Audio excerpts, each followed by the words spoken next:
वेगळ्या विदर्भाशिवाय विदर्भातील जनतेचे भले होऊ शकत नाही। गेल्या वेळी 10 दिवस अधिवेशन झाले, यावेळी केवळ 7च दिवसांचे हिवाळी अधिवेशन न्याय देऊ शकत नाही, असा तीव्र संताप शेतकरी नेते विदर्भवादी ज्येष्ठ पत्रकार प्रकाश पोहरे यांनी व्यक्त केलाय। नवोदय जय मी विकास कडलक आपण थेट आहोत नागपूर अधिवेशनात विधान भवनात येतोय आणि आपल्यासोबत आहेत विदर्भवादी नेते प्रकाश पोहरे सर। प्रकाश पोहरे सर, जय भीम। जय भीम। बोला बोला।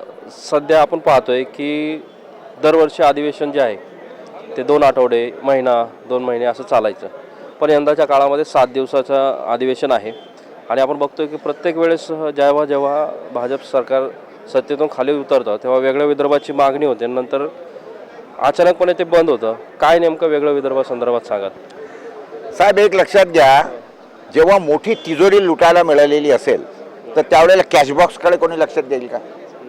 विदर्भ छोटासा कॅशबॉक्स आहे ना। महाराष्ट्राची अख्खी तिजोरी लुटायला मिळाल्यानंतर ते कशाला म्हणतील की आम्हाला वेगळा विदर्भ द्या म्हणून? जेव्हा हे सत्तेत नसतील तेव्हा हे मागणी करतील, तोपर्यंत हे मागणी करणार नाहीत, एक लक्षात घ्या। आणि त्यामुळे जर तुम्हाला विदर्भ वेगळा पाहिजे असेल तर सगळ्यात पहिले भाजपला सत्तेतून हाकला, तेव्हा वेगवेगळ्या विदर्भ ताबडतोब होईल, हे मी तुम्हाला सांगतो। हीच मंडळी येतील, कारण काँग्रेसवाल्यांमध्ये दम नाही आहे, आलं लक्षात? ते काही आता तुम्हाला दिसतंय ना, सध्या विधान भवनामध्ये काँग्रेसचा आवाज तुम्हाला ऐकू येतोय का? कुठं काही आवाज नाही, विरोधी पक्ष नाहीच आहे, विरोधी पक्षात नाही, आणि विरोधी पक्ष यांनी नियुक्त केला नाही, हे सत्ताधारी पार्टीचं सगळ्यात मोठं यश आहे, कारण त्यांना नकोच आहे ना त्याच्यामुळे। परंतु याच्यावर सर्व विरोधी पक्षांनी एकत्रित येऊन दंगा करायला पाहिजे की नाही, आमच्यातर्फे हा विरोधी पक्ष नेता, कोणाला तरी एकाला कमीत कमी कुंकू लावा ना। पण ह्याच्यामध्ये कसं आहे माहिती आहे का, की सत्ताधारी पक्ष हुशार आहे, हे पहिले आपण मान्य केलं पाहिजे, आणि त्या दृष्टिकोनातून ते चाली खेळत आहेत, तसं चाललंय।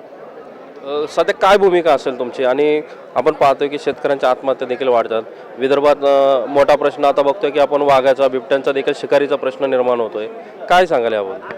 आता त्या बिबट्यांसाठी खायला म्हणून हे बकऱ्या सोडतात ना तिथे, म्हणजे काय म्हणतात त्याला, जेव्हा अति शहाणे लोक सत्तेत बसलेले असतात, नॉन प्रॅक्टिकल ज्याला आपण म्हणतो की नाही, ज्यांना म्हणजे काय म्हणतात त्याला, ग्राउंड रिॲलिटी अजिबात पत्ता नाही, असे लोक सत्तेत बसलेत, काय होतं त्याचं आपण गेले 10-15 वर्ष जाऊन बघतोय शेतकऱ्यांचं कसं त्यांनी सत्यानाश करून ठेवला। पण या लोकांना जर खरंच अक्कल असती तर यांनी शेतकऱ्यांना सुखी ठेवलं असतं, आणि या शेतकऱ्यांनी यांना कधीच सत्तेखाली उतरवलं नसतं। पण ते अक्कल नसल्यामुळे असे दुष्परिणाम आहेत। परंतु ठीक आहे, गोष्ट अशी आहे की विदर्भाचे जे काही प्रश्न आहेत, किंवा तुम्ही जो मग म्हटलं की बाबा महिना 2-2 महिन्यात अधिवेशन चालायचं, परंतु ते आता आठवड्याभरातही येतं, का करू नये यांनी आठवड्याभरात अधिवेशन? केवळ यांचा आता पुढच्या वर्षीचं अधिवेशन 4च दिवसाचं असेल, हे मी तुम्हाला सांगतो, कारण यांना नकोच आहे ना। कसं आहे, यांना कोणी प्रश्न विचारणारा मनुष्य नको आहे, आणि तेच त्यांचं द्योतक आहे, आणि त्या दृष्टिकोनातून हे सर्व लोक चालून राहिलेले आहेत, आणि याच्यात ते यशस्वी त्यांनी केलेल्या खेळीमध्ये विरोधी पक्ष फसतो आहे, आणि हे त्याच्यात यशस्वी होत आहेत, हे त्यातलं महत्त्वाचा मुद्दा। शेतकऱ्यांच्या आत्महत्या वाढल्यात, काय सांगाल? शेतमत्यांच्या आत्महत्या वाढलेल्या नाहीत साहेब, शेतकऱ्यांच्या आत्महत्यांचा उद्रेक झालेला आहे। 2012 साली 13 साली हेच भाजपवाले जेव्हा सत्तेमध्ये नव्हते ना, त्यावेळेला काय म्हणत होते माहिती आहे तुम्हाला? हे म्हणत होते की शेतकऱ्यांच्या आत्महत्या ह्या आत्महत्या नाही आहेत, तर ह्या सरकारी धोरणाने झालेल्या हत्या आहेत, आणि या सरकारवर म्हणजे काँग्रेस सरकारवर 302चे खटले खुनाचे खटले दाखल करायला पाहिजे, असं हेच म्हणत होते। त्यावेळेला फक्त 4 आत्महत्या होत्या 2012ला दिवसाला, आता दिवसाला 14 आत्महत्या आहेत, त्यामुळे आत्महत्यांचा उद्रेक झालेला आहे। मात्र ही आकडेवारी, हे सरकार एवढं हुशार आहे की ती आकडेवारीसुद्धा बाहेर येऊ देत नाही, हे पहिले समजून घ्या। पोलिसांना सक्त आदेश आहेत की शेतकऱ्यांच्या आत्महत्या जर झाली शेतकऱ्याची, तर त्याला आकस्मिक मृत्यू म्हणून त्याची नोंद घ्यावी। हां, तुमची भूमिका काय असणार आहे सध्या वेगळ्या विदर्भाच्या संदर्भात?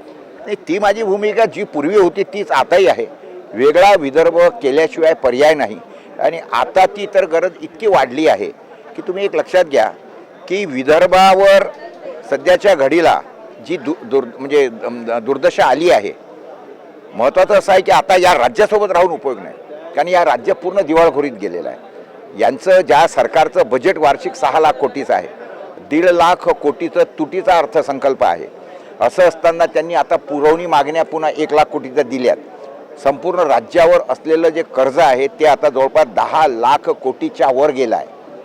आणि असं असताना यांना जेव्हा खायची ददात आहे तेव्हा हे लोकांना काय जीव घालणार आहेत. त्याच्यामुळे विदर्भाने महाराष्ट्रासोबत राहणं हा मूर्खपणा आहे. याच्यापेक्षा दुसरा काही उपाय नाही. अक्कल असेल विदर्भातल्या जनतेला तर अख्खी जनता रस्त्यावर उतरायला पाहिजे आणि यांनी सांगायला पाहिजे की आम्हाला वेगळं करा, आम्हाला या नालायकांसोबत किंवा या दिवाळखोरांसोबत राहायचं नाही. चुका विदर्भातल्या लोकांच्या आहेत. हे लोकांना काही घेणं देणं नाही, विदर्भाशी काही पडलेलं नाही. उलट हे तर म्हणतात की जरी तिजोरी आम्ही लुटत असलो तरी पण ही सुद्धा एक छोटीशी तिजोरी किंवा कॅशबॉक्स आहे, ही तरी आम्ही का सोडावी. त्याच्यामुळे हे सोडत नाहीत. आपल्याला अक्कल पाहिजे ना विदर्भातल्या लोकांना. म्हणजे नेमका वेगळा विदर्भ झाला पाहिजे ह्या मागणीवरती तुम्ही ठाम आहात? बिलकुल ठाम आहे. 200% व्हायलाच पाहिजे. आपण पाहतोय की आपल्यासोबत हे होते प्रकाश पवार सर, यांची मागणी आहे की वेगळा विदर्भ झालाच पाहिजे आणि ते करण्यासाठी विदर्भाच्या जनतेने रस्त्यावर आलं पाहिजे. नक्कीच भाजपच्या सत्तेमध्ये वेगळ्या विदर्भाची मागणी पूर्ण होईल का हे आपण पाहणार आहोत. तर मी तुर्तास या ठिकाणी संपतो. विकास कडलं, कॅमेरामॅन जीवनेसह, लॉर्ड बुद्धा TV. जय भीम.